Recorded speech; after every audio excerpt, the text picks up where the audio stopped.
อัปเดตสถานการณ์ล่าสุดให้พี่น้องรับฟังนะครับผมนี่คืออาจารย์ติงดีหรือว่าอาจารย์เก่งกาจต่อสายตรงถึงน้องพร1 ใน 2ของเมียผู้ที่ติดถ้ำพี่น้องน้องพรก็คือน้องที่อุ้มลูกตัวน้อยๆพี่น้องไปถาผัวอยู่ปากถ้ำทุกวันอาจารย์ติงดีโทรไปให้กำลังใจน้องพรและให้คำมั่นสัญญาว่าน้องพรบอกว่ายังมีหวังอยู่เด้อเขาจะกลับมาซอยเฮาเขาบ่ได้ปะเฮาไปไสหรอกเขาจะกลับมาซอยเฮาอีกขอขอบใจหลายๆนี่คือขอความในใจที่น้องพรอัพลงน้องพี่น้องเนาะ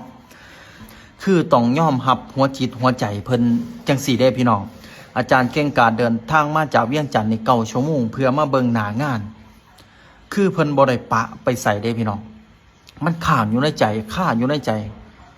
ของทีมเพิ่นทุกคนเด้พี่น้องอาจารย์เพิ่นมากับมาหลายคนกับลูกทีมเพิ่นพี่คุณชายเล้งแม่นบ่ผู้หนึงกับลูกทีมเพิ่นอีกหลายคน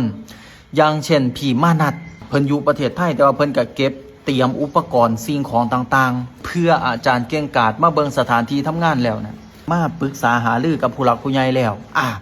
สภาพอากาศมันเป็นใจสถานที่ทั้งในมันมีความปลอดภัยสูงขึ้น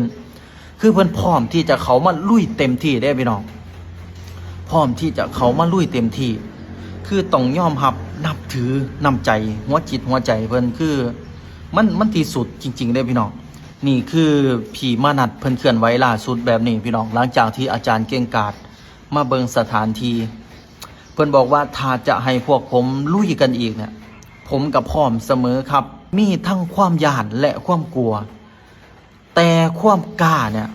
มันก็ไปพร้อมๆกันแต่ความหวังมันหลายกว่าทุกสิ่งทุกอย่างคือความหวังของครอบครัวความหวังของคนทั้งประเทศของคนทั้งโลกชื่นชมหัวจิตหัวใจ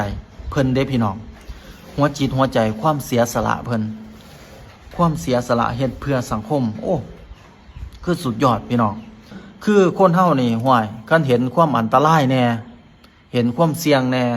ห่วยหลายคนนี่ก็อยากถอยหนีไปทางอื่นพุ่นเด้พี่น้องแต่นี่เพิ่นบอกว่าเห็นแล้วความอันตรายความเสี่ยงแต่ถ้าสถานการณ์หรือฝนฟ้าอากาศธรรมศาสตร์เป็นใจมื้อใดเพิ่นกลับมาลุยแต่บ่ฮู้ว่าจะไวหรือซ่าแต่ถ้ามื้อใดสภาพอากาศเป็นใจทีมของเพิ่นเนี่ยกลับมาแน่นอนพี่น้องสุดยอดหัวจิตหัวใจของเพิ่น